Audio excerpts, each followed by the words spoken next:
ಗ್ರಾಮಸ್ಥರ ಹೆಸರಲ್ಲಿ ಈ ಮೈಕ್ರೋ ಫೈನಾನ್ಸ್ನಲ್ಲಿ ಲಕ್ಷ ಸಾಲ ಮಾಡಿ ನಂತರ ವಂಚನೆ ಮಾಡಿರೋದು ಕೂಡ ಬೆಳಕಿಗೆ ಬರ್ತಾ ಇದೆ. ಬಹಳ ಇಂಟ್ರೆಸ್ಟಿಂಗ್ ಆಗಿದೆ ಈ ಪ್ರಕರಣ. ಸುಮಾರು 35 ಮಂದಿಯ ಆಧಾರ್ ಕಾರ್ಡನ್ನು ಪಡೆದು ದಂಪತಿ ವಂಚಿಸಿದ್ದಾರಂತೆ. 35 ಜನರ ಆಧಾರ್ ಕಾರ್ಡನ್ನು ಇಸ್ಕೊಂಡು ಅವ್ರ ಹೆಸರಲ್ಲಿ ಇವರು 10ಕ್ಕೂ ಹೆಚ್ಚು ಮೈಕ್ರೋ ಫೈನಾನ್ಸ್ ಕಂಪನಿಯಿಂದ 50 ಲಕ್ಷಕ್ಕೂ ಹೆಚ್ಚು ಸಾಲವನ್ನು ಪಡ್ಕೊಂಡಿದ್ದಾರೆ. ಸಾಲ ಪಡೆದು ಇವ್ರೇನ್ ಮಾಡಿದ್ರು, ಈ ದಂಪತಿ ಪ್ರತಾಪ್ ಮತ್ತು ರತ್ನಮ್ಮ ಎಸ್ಕೇಪ್ ಆಗಿಬಿಟ್ಟಿದ್ದಾರೆ. ಮಧುಗಿರಿ ತಾಲೂಕಿನ ಪುರವರ ಹೋಬಳಿಯ ದೊಡ್ಡ ಹೊಸಳ್ಳಿ ಗ್ರಾಮದಲ್ಲಾಗಿರೋದು. ಜನರ ಹೆಸರಲ್ಲಿ ತಾವೇ ಸಾಲವನ್ನು ಮಂಜೂರು ಮಾಡ್ಕೊಂಡು ಪಂಗನಾಮ ಹಾಕಿದ್ದಾರೆ. ಇದು ದಂಪತಿ ಇಬ್ಬರದ್ದು ಮಾತ್ರ ಕೃತ್ಯ ಅಂತ ಎಂಥವ್ರು ಕೂಡ ಸಾಧ್ಯನೇ ಇಲ್ಲ ಅಂತ ಹೇಳ್ತಾರೆ. ಯಾಕಂದ್ರೆ ಇಬ್ಬರನ್ನ ನೋಡ್ಕೊಂಡು ಉಳಿದವ್ರದ್ದೆಲ್ಲರದು ಸಾಲವನ್ನು ಇವ್ರು ಹೆಂಗೆ ಮಂಜೂರು ಮಾಡಿದ್ರು ಮೈಕ್ರೋ ಫೈನಾನ್ಸ್ ಸಿಬ್ಬಂದಿಗಳು ಅನ್ನೋದು ಪ್ರಶ್ನೆ. ಸಿಬ್ಬಂದಿಗಳ ಇನ್ವಾಲ್ವ್ಮೆಂಟ್ 100% ಇದ್ದೇ ಇರುತ್ತೆ. ಈಗ ಈ ಮೈಕ್ರೋ ಫೈನಾನ್ಸ್ಗಳು ಹೆಂಗೆ ವರ್ಕ್ ಮಾಡುತ್ತೆ, ಬೇರೆ ಬ್ಯಾಂಕ್ನಲ್ಲಿ ನಾವು ಸಾಲ ಪಡಿಬೇಕು ಅಂದರೆ ನಮ್ಮದು ಸ್ಯಾಲ್ರಿ ಸ್ಲಿಪ್ ಕೊಡಬೇಕು, ಮತ್ತೊಂದು 6 ತಿಂಗಳದ್ದು ಬ್ಯಾಂಕ್ ಸ್ಟೇಟ್ಮೆಂಟ್ ಎಲ್ಲ ಕೊಡಬೇಕು. ಇವ್ರೇನಂತಾರೆ, ನಿಮ್ದು ಆಧಾರ್ ಕಾರ್ಡ್ ಕೊಡಿ, ಇಬ್ಬರನ್ನ ಚೂರಿಟಿ ಕರ್ಕೊಂಡು ಬನ್ನಿ, ಮತ್ತು ಎಲ್ಲಿ ಕೆಲಸ ಮಾಡ್ತಿದ್ರೆ ತೋರಿಸಿ ಸಾಕು ಅಂತ ಹೇಳ್ಬಿಟ್ಟು ಇವರು ಸಾಲ ಕೊಡೋದು. ಬಟ್ ಇದು ಯಾವ ರೂಲ್ಸು ಇಲ್ಲಿ ಫಾಲೋನೇ ಆಗಿಲ್ಲ. ಹಾಗಾದ್ರೆ ಸೊ ಸಿಬ್ಬಂದಿಗಳದ್ದು ಕೈ ಜೋಡಿಸುವಿಕೆ ಬಹಳ ನಿಶ್ಚಿತವಾಗಿದೆ ಅಂತ ಇಲ್ಲಿ ಮೊನ್ನೆ ನಾನು ನೋಡಿರೋ ಪ್ರಕಾರ, ಕಣ್ಣೆದ್ರಿಗೆ ನೋಡಿದ್ರ ಪ್ರಕಾರ ನಂಗೇನು ಗೊತ್ತಿಲ್ಲ ಸರ್. ನನ್ಗೆ ಸುಮ್ಮನೆ ಆಧಾರ್ ಕಾರ್ಡ್ ಇಸ್ಕೊಂಡು ಸೈನ್ ಹಾಕಮ್ಮ, ಇಲ್ಲ ಸೈನ್ ಹಾಕಿದೀವಿ. 1 ಲಕ್ಷ 2 ಲಕ್ಷ ತಗೊಂಡೋಗೋಳೆ ಸರ್. ನನ್ನ ದಿನ ಬತ್ತ ನಾನು ಎಲ್ಲಿ ತಂದು ಕಟ್ತೀನಿ ಸರ್. ನನ್ನ ಮಗನ ನೋಡಿದ್ರೆ ಕುಡ್ಕ. ನಿಮ್ಮ ಹೆಸರು? ನಮ್ಮ ಹೆಸರು ಪುಟ್ಟಯ್ಯಮ್ಮ ಸರ್. ಮಗಳು ಇಲ್ಲೇ ಅವಳೆ. ಅವಳಿಗೂ ದುಡಿಬೇಕು, ನಾವು ಊಟ ಮಾಡಬೇಕು ಸರ್. ನಮ್ಗೇನು ಇದಿಲ್ಲ. ಆ ಲಕ್ಷ್ಮಿ ಒಬ್ಬಳು, ನಮ್ಮಳೊಬ್ಳು, ಇವಳೊಬ್ಳು. ಅವಳು 1 ಲಕ್ಷ 2 ಲಕ್ಷ ತಗೊಂಡು ಹೋಗೋಳು, ಇವಳು 2 ಲಕ್ಷ ತಗೊಂಡು ಹೋಗೋಳು. ನಂಗೆ ಸೈನ್ ಹಾಕ್ಸ್ಕೊಂಡದ್ದು ಸುಮ್ಮನೆ ಆಧಾರ್ ಕಾರ್ಡ್ ಇಸ್ಕೊಳ್ಳೋದು ಕೊಟ್ಟು ಹೋಗ್ಬಿಟ್ಟವ್ರೆ. ನಾನು ದಿನ ಬರ್ತಾರೆ ಸರ್. ನೆನ್ನೆ ಎಲ್ಲ ಬಂದಿದ್ರು. ಹಿಂಗೆ ಲೋನ್ ತಗೊಂಡಿದ್ದೀವಿ ಸರ್. ನಾವು ತಗೊಂಡಿರೋದು ನಾವು ಕಟ್ಕೊಂಡು ಹೋಗ್ತಿದ್ದೀವಿ. ಹಿಂಗೆ ನಮ್ಮೂರಾಗೆ ಒಬ್ರಿಗೆ ಕೊಡ್ಸಿದ್ವಿ ಸರ್. ಒಂದು 2-3 ಪ್ರತಾಪ್ ಗೌಡ ಅಂತ ಅವ್ರಿಗೆ 1-3-4 ಚೀಟಿನ ಕೊಡ್ಸಿದ್, ಲೋನಾಗ ಕೊಡ್ಸಿದ್ವಿ ಸರ್. ಅದೇ ಅವ್ರದ್ದು ಬೆಂಗಳೂರು ಸರ್. ಬಂದು ಅವ್ರ 8 ಊರಾಗ ವಾಸಿ ಆಗವ್ರೆ. ಇಲ್ಲೇ ಅವ್ರೆ ಒಂದು ಸುಮಾರು ಒಂದು 12-13 ವರ್ಷದಿಂದ ಇಲ್ಲೇ ಇದ್ರು ಅವರು.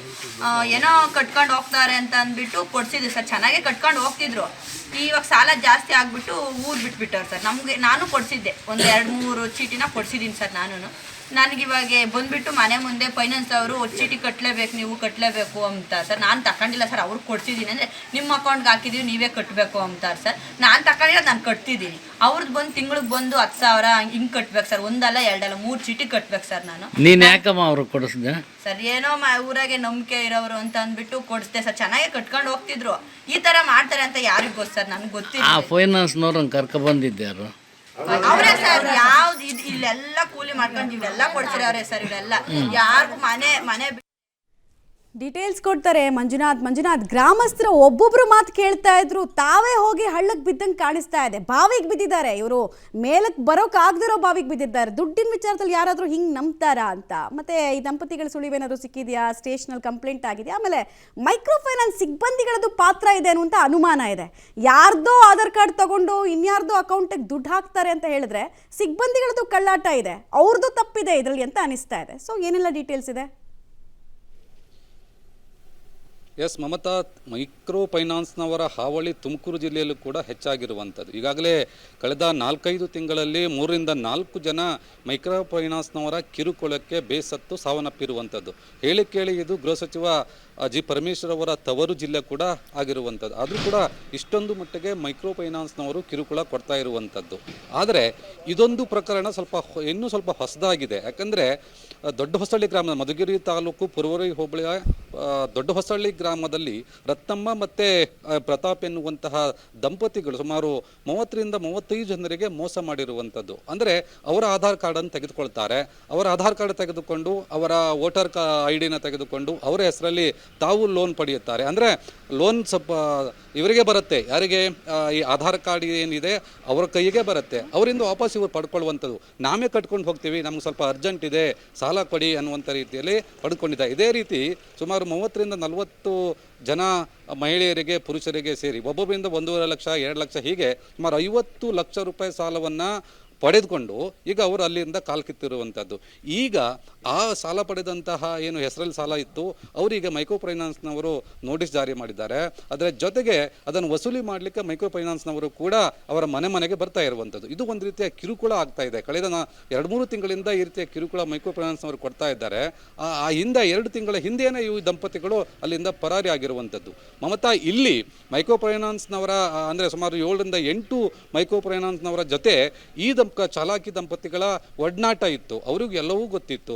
ಅವ್ರ ಜೊತೆ ನೇರ ಸಂಪರ್ಕದಲ್ಲಿದ್ದರು.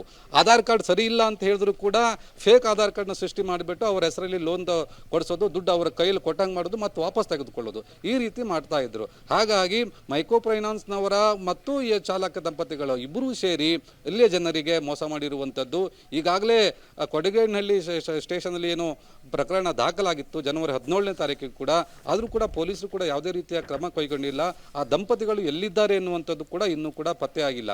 ಈಗಾಗಲೇ ಜಿಲ್ಲಾಧಿಕಾರಿಗಳಿಗೆ ಅದರ ಪವರ್ ಕೊಟ್ಟಿರುವಂಥದ್ದು, ಅಂದರೆ ಅಂತಹ ಫೈನಾನ್ಸ್ನವರನ್ನು ಪತ್ತೆ ಹಚ್ಚಿ ಅವರಿಗೆ ಶಿಕ್ಷೆ ಮಾಡುವಂಥದ್ದು ಈಗಾಗಲೇ ನಿನ್ನೆ ಗೃಹ ಸಚಿವರು ಹೇಳಿದ್ದು ಸುದ್ದಿಗೋಷ್ಠಿಯಲ್ಲಿ, ಜಿಲ್ಲಾಧಿಕಾರಿಗಳಿಗೆ ಪವರ್ ಕೊಟ್ಟಿದ್ದೀವಿ ಅನ್ನುವಂಥದ್ದು.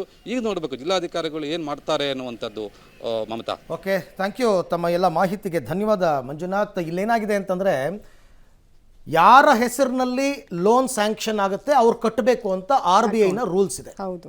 ಯಾರ ಆಧಾರ್ ಕಾರ್ಡನ್ನು ಅವರದು ಆಧಾರವಾಗಿ ಇಟ್ಕೊಂಡು ಕೊಟ್ಟಿದ್ದಾರೆ ಅದು ಈಗ ಇವರೆಲ್ಲರೂ ಕೂಡ ಕಟ್ಟಬೇಕು, ನ್ಯಾಯಯುತವಾಗಿ ಕಟ್ಟಬೇಕು. ಇವ್ರಿಗಿರೋ ಒಂದೇ ಒಂದು ದಾರಿ ಅಂದರೆ ಎಲ್ಲರೂ ಹೋಗಿ ಇಂಡಿವಿಜುವಲ್ ಆಗಿ ಈ ದಂಪತಿ ವಿರುದ್ಧ ಪೊಲೀಸ್ ಕಂಪ್ಲೇಂಟ್ ಕೊಟ್ಟು ಮೊದಲು ಇವ್ರನ್ನ ಹುಡುಕಿಸ್ಬೇಕು, ವಂಚನೆ ಕೇಸ್, ಆಮೇಲೆ ಇವರಿಂದ ದುಡ್ಡನ್ನು ಕಕ್ಕಿಸ್ಬೇಕು. ಅದನ್ನು ಅವ್ರು ಫೈನಾನ್ಸ್ ಕಂಪ್ನಿಗೆ ಕೊಟ್ಟು ತೀರಿಸ್ಬೇಕು. ಇದೊಂದೇ ಅವ್ರಿಗಿರ್ತಕ್ಕಂಥ ದಾರಿ. ಕೊಡ್ಬೇಕು, ಇಲ್ಲ ಮೈಕ್ರೋ ಫೈನಾನ್ಸ್ ನ ಕಡಿವಾಣ ಹಾಕ್ಬೇಕು ಸರ್. ದೊಡ್ಡಸಳ್ಳಿ ಗ್ರಾಮದ ಜನಪ್ರತಿನಿಧಿ ಇಲ್ಲಿ ಸರ್. ಮೈಕ್ರೋ ಫೈನಾನ್ಸರು ಪ್ರತಿನಿತ್ಯ ಬರ್ತಾರೆ ಸರ್, ಜನಗಳಿಗೆ ಪ್ರತಿನಿತ್ಯ ಬಂದು ಕಿರುಕುಳ ಕೊಡ್ತಾರೆ.